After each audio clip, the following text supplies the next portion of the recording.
Welcome to a very special edition of the program coming to you from NTA Channel 12 Uyo. This program is special because we're being streamed live on our social media platforms on YouTube and Facebook. My name is Oku Ekpeyong. We'll bring you a story about a man born in 1942 and passed away in 2025. One-time President of the Federal Republic of Nigeria, General Muhammadu Buhari. He came, he saw, he conquered. That's the story you can talk about or tell about the man Muhammadu Buhari. In this special edition of the program, we'll bring to you one man who worked with him closely in the person of Senator Itainang, who was presidential liaison to the President on National Assembly matters and advisor to President Muhammadu Buhari at the time on the Niger Delta affairs. It's my one pleasure to have you join us on the program as we introduce our guest who will be speaking to us on the program. You worked closely with him.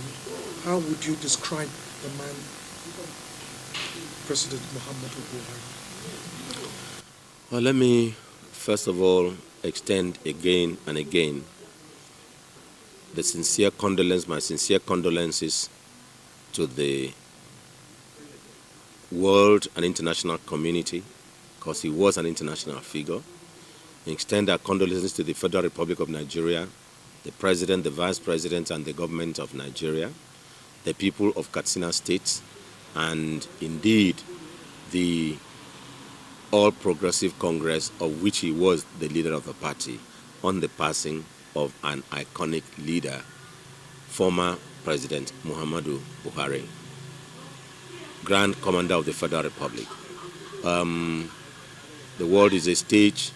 He may have played his part, raised his, left his imprint on the sand of time, and by God's grace, it may have been his time to depart, and he has departed in a blaze of glory. May God accept his soul, and may his soul rest in perfect peace. Let me start by treasuring Nigerians for the encomium they have poured on him, for the great expression of goodwill, love, and critique of his style of administration. And let me say that integrity is not just a word. Muhammadu Buhari had personal integrity. And I repeat the word, personal integrity. And I worked with him for the first 6 or 7 months of his administration in 2015 up to when we had the cabinet. We were about 6 or 7 that formed the cabinet, his cabinet in this country. The late Chief of Staff Bakari, the Special Advisor on Media, the Senior Special Assistant on Media, myself, the National Security Advisor, Monguno, and my colleague, Kau, who was advisor on the House of Representatives matters, and the coordinator of Presidential Amnesty, were the 7 or 6 appointees that ran the country with Mr. President, with the late President, for the period before the ministers were inaugurated after the meeting of the United Nations in New York, when we came back from the United Nations. I remember when the media and the press, at every time, wherever my name is mentioned, and even when I left New York, when I arrived London, they say I'm arriving with the list of ministers. When I arrived the airport in Abuja, I was swarmed by the press because they said I have brought the list of ministers. That's just by the way. But this was the man that we worked with, and he had to be methodical and took his time in, first he had to appreciate and understand the entire situation, the economy that was handed over to him, the security situation as it were, the areas that needed extra attention. before he knew the kind of persons that he would recruit as ministers in different levels. And of course, he also had to consult before he made the appointment. Appointment made, cabinet constituted, he was very meticulous in giving instructions. And we used to say, and I used to say, that if there is any sin that President Muhammadu Buhari, of blessed memory, had committed and imbued in him, it is the sin of trust. Because whenever he gives you any assignment, he will give you all the latitude to do it, protect you to do it. And when you seek guidance too much, like I used to seek guidance, I used to seek his, not guidance, I would say, his buy-in and approvals before I take certain actions on matters relating to the National Assembly. Well, I would just list out the issues, the points, the matters, the subject, and after him reading with me point by point and looking at it, he will just push it to me. I say, Your Excellency, approve the ones that you think. He say, go and do the right thing. You will account to your God. And these were the words that I took as fraternal words, which guided every action that I needed to do. And in every action I took, I didn't make reference so much, except when it needed, or it had to be like interministerial. And it had to do with the office of the Vice President. It had to do with some ministers and some ministries, and it had to concern some states and state governments. Those actions that I needed to take, which were like of a generic nature, or of so encompassing. That's when I mostly took to him again, when he had commanded me that I should do what is right, that I will only account to my God. So I did this. Unfortunately, it is not many people that took this creed of his honestly. Some persons took it as an opportunity to do the wrong, which they are accounting for it and will keep accounting for it even after Buhari is gone. Because time does not run against the states. And even if time runs against the state and you think that you've made gains, you will still account to your God. I was going to come to that. So can I interrupt you a little bit? You talked about you will give account to your God. How did this guide your conduct with him in public office? I don't take God lightly, and I don't take any word, any matter that relates to God and my commission and my relationship with God lightly. So, at every time I want to take any action, I will keep the paper, I will keep the matter, process the matter, and say, will this please God? Or is this in accord with what is right? So it guided my every action in that direction, such that I was always careful, because the person that gave me the job will not remove me just because I have displeased him. He may, at his discretion, but even if he removes me or doesn't remove me, there is an ultimate God, the Almighty, whom I will account to. So it guided my every action to be extremely honest. Okay, now let's take you back a little bit. Still talking about the man, President Muhammadu Buhari. How would you describe his person as a military head of state, which I know you didn't work with him at the time, but you have a little fair knowledge of how he operated, and that perhaps guided his modus operandi as well when he became a civilian head of president. How would you describe him as a military head of state and a civilian president? As a military head of state, one, he was young. Two, he was obeyed the last order. And three, he was the legislature and the executive. And number four, he accounted to nobody. He didn't have to account to the legislature.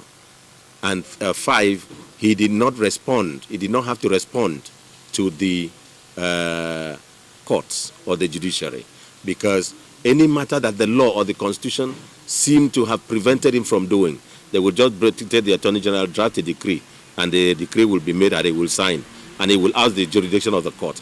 As a military president, as a civilian president, he came. He was elected under the Constitution. His election was guided under the Electoral Act. He was sworn in under the Constitution. His oath was to obey the Constitution. He had the legislature to contend with, and he had the court to obey their orders. And so it made him a different Buhari from the Buhari that was a military head of state, who operated with decrees, who did not have the legislature who could override him, who did not have the legislature that could impeach him. He knew that the legislature could impeach him if you breach the Constitution. And that's why when I take things to him, and it has some legal implications, he will ask me, take this to the Attorney General, or has the Attorney General read it? I'm a lawyer of good standing, but no matter how loyally you are, he will refer legal matters or matters that has legal content to Malami, the office of the Attorney General. He will just minute it, or call sometimes when he knows what we're going to discuss, he will make the Chief of Staff to be at the meeting, or sometimes he get the Attorney General to be at the meeting with us, sometimes get the National Security Advisor to be at the meetings, so that he takes the brief and the Attorney General will know what he has to do at that time. So he's a person that was very, very interested in obeying the law. And he will say, what does the law say? What is the right thing? What is the right thing to do? And he will always be. So this is sometimes what delayed most of his decisions. And with respect to some of my colleagues who worked with us, when some people see a thing like that and that a thing needs legal advice or legal opinion or the opinion, sometimes they will take certain steps to go overboard and make sure that that advice does not come in time. So it affected, those are the kind of things that affected and contaminated most of the decisions that came. Okay, you are a legal practitioner, and one of the things that he never had smiling during his government was the judiciary. He kept on saying he had issues with the judiciary. I remember several times he kept on saying those things in the media. Do you think he was happy before he left office after 8 years with the judiciary? Did they do his biddings? I think the judiciary didn't do his bidding. The judiciary, and even he himself, who had biddings, expected the judiciary to do the right thing, not his biddings.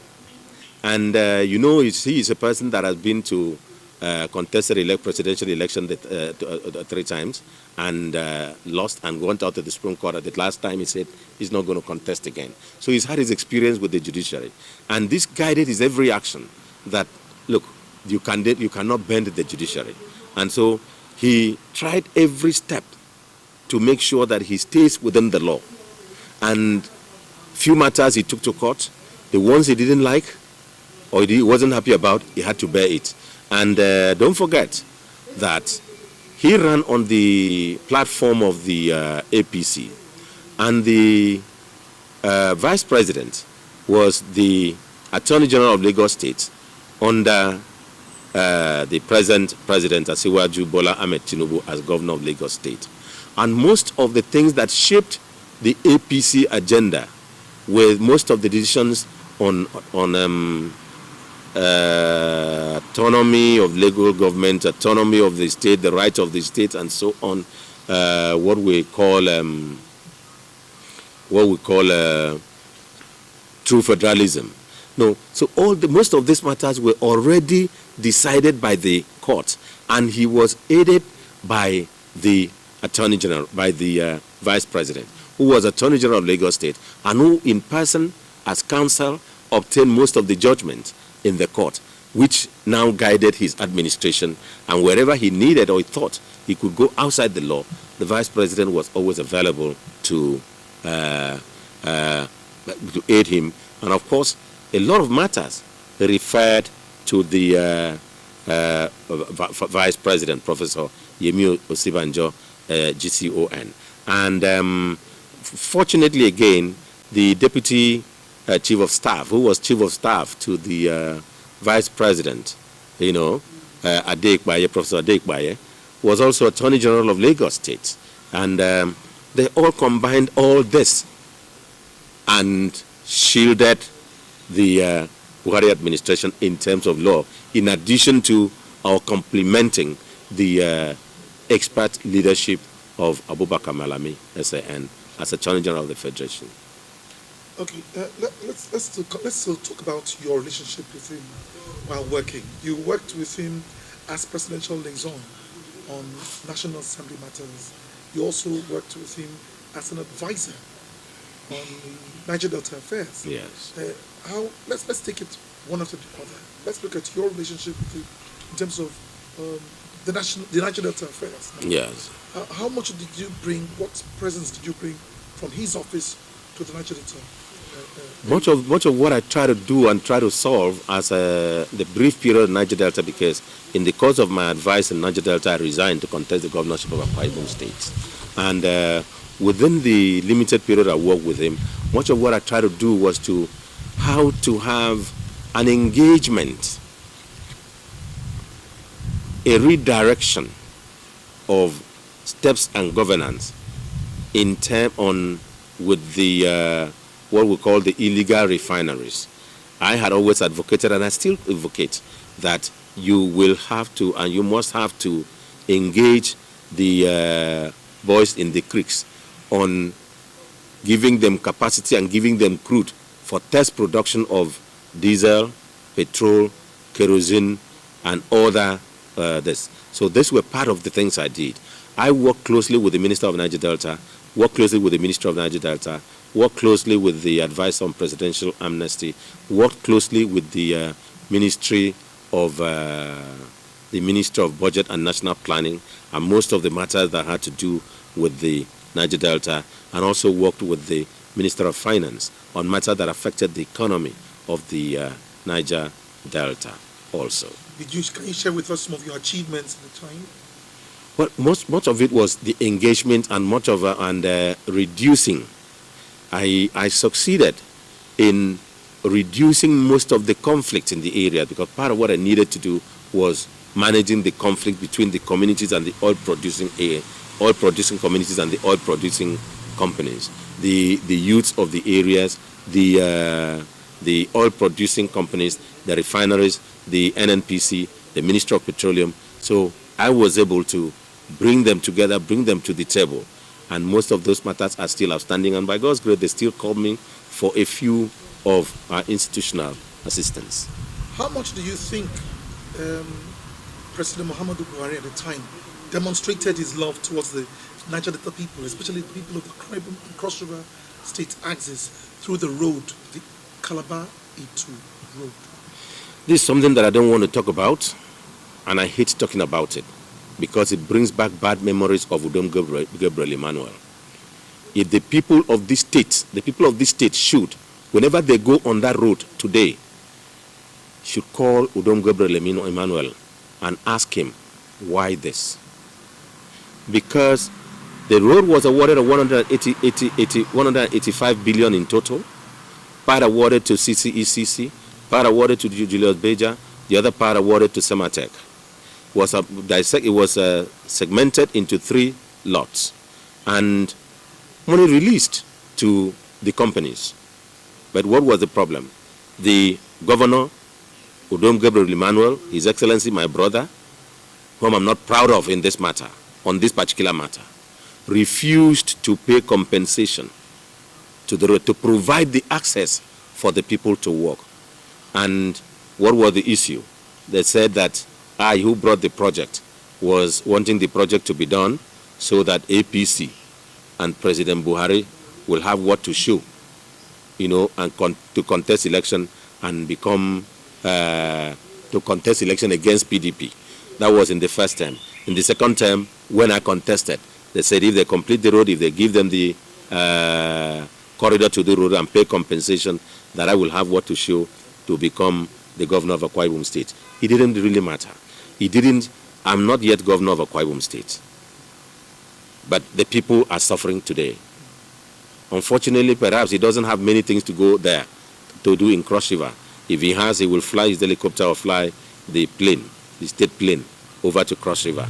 But it is the ordinary man that suffers. So Buhari, as president, showed his love for Akwa Ibom and Cross River by getting this road awarded. And of course, Buhari showed extreme commitment to the Niger Delta. I'm sure you remember that the first outing of President Buhari out of the presidential villa on his election was to Cross River State, when he had to go and launch off the superhighway, which they call spaghetti, with the spaghetti bridge by Governor Yade in Cross River. And so that was a show. That was the very first. And of course, Governor Yade at that time was PDP. Where we are, and we were and are APC. And he didn't think of party differences. He thought about Nigeria.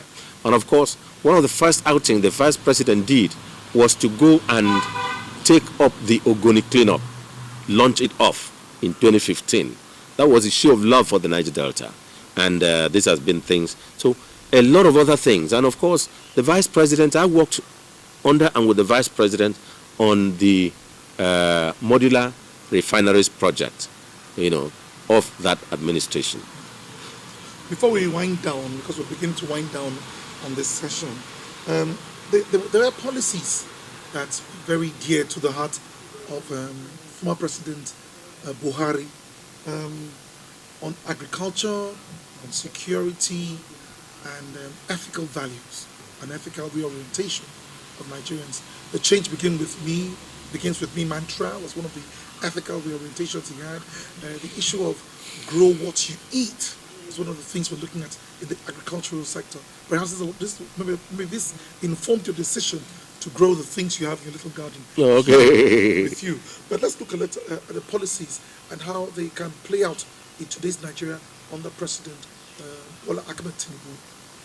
Relating well, I am a PC, and I'm one of the resources of the federal government, and under President Tinubu, and I work with his team on several matters. So we've, and this is a successor administration of APC, transiting from APC administration to APC administration. The manifesto is the same, the programs are the same, only a little tweaking in view of the paucity of funds, and in view of the impact of the removal of fuel subsidy, and the impact of the impact on all this on the value of the naira, and again the impact on all this and on agriculture and food availability. So the federal government still continues those policies, tweaked it and improves upon it, and makes it richer for the people. I'm sure you've seen the successes of the federal government in terms of being able to get our refineries working, particularly the I give credit to Dangote Refinery, and the audit we are taking on the Kaduna, Port Harcourt, Warri refineries. Why are they not working after all that has been invested? And the reorganization of the NNPC, and a lot of other things. And then a touch and torch, pointing torch at the central bank. I'm sure this is one of the things that I said, one of the sins of President Buhari as he then was trusting people, because that trust also extended to the central bank and the central bank governance. And it has yielded what we now saw. But then that still goes to the fact that do the right thing, you will account to your God. And not just God, on earth you will account. Because people are asking questions where some people thought, being who they were or what they were, and how close they were, nobody will ever ask them those questions. Those questions are now being asked. Okay, now, lastly, before I let you go from the program, what would you remember former President Muhammad Buhari for? What would you not want Nigerians to remember him for? He was a person who was very, very personally honest and dedicated. dedicated and honest to Nigeria. And he was very, very frugal, or he minded everything. He gave value to everything. In fact, one of the things that touched me most, which I remember most, is when I have a Range Rover that I bought to mark my significant birthday, and in the course of the budget, one of the first budget where I was accused of stealing the budget, that Range Rover knocked engine. And I went to him, Your Excellency, let the government give me a car so that I can use it, because the only car I have and I've been using has knocked engine. He said, from where? And I looked at it. He said, me, I am using the car that Jonathan left for me. And when I came, they say, I'm a new president. I should buy a new car. And they brought big money. I don't want to mention the amount. Big amount for me. And I say, hey, me, in a car of this money.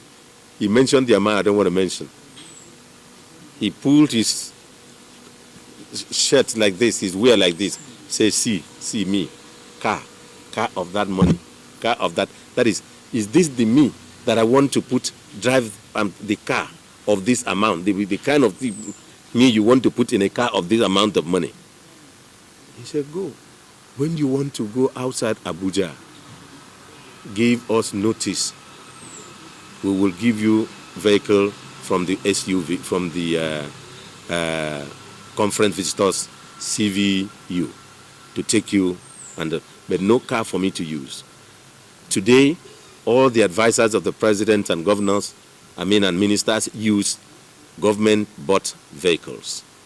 But under President Buhari, I don't remember any minister, that drove official car, except such as those who had parastatals under them, and the parastatal had some vehicles, they were able to use those vehicles.